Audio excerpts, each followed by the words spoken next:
Revelation chapter 21, verse 1 to 4. Go. Then I saw a new heaven and a new earth, for the first heaven and the first earth had passed away, and there was no longer any sea.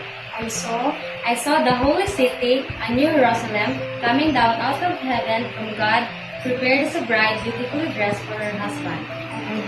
And I heard a loud voice from the throne saying, Look, God's dwelling place is now among the people, and He will dwell with them. They will be His people, and God Himself will be with them and be their God.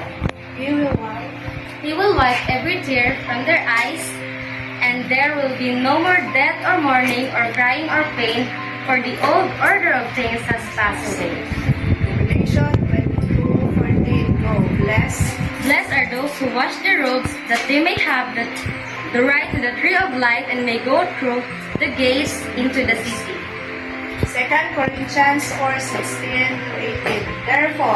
Therefore we do not lose heart, though outwardly we are wasting away, yet inwardly we are being renewed day by day.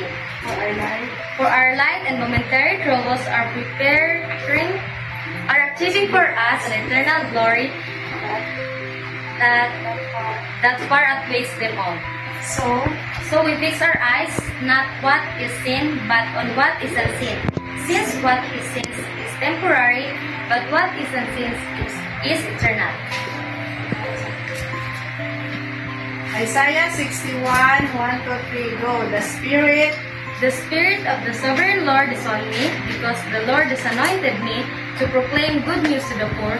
He has sent me to bind up the brokenhearted, to proclaim freedom of the captives, and release from darkness for the prisoners.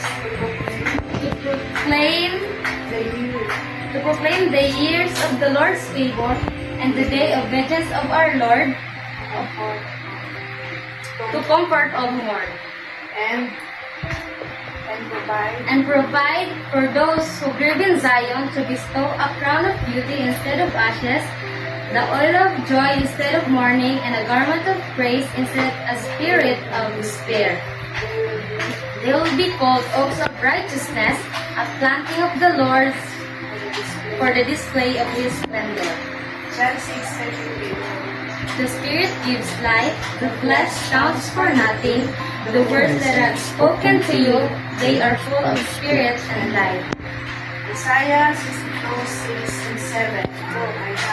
I have posted on your wall, I have posted watchmen on your wall, Jerusalem. They will never be silent day and night.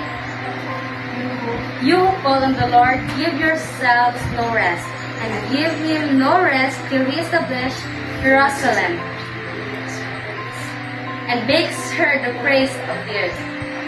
Ephesians 2:21-22. Go. In Him, the whole building is joined together and rises to become a holy temple in the Lord.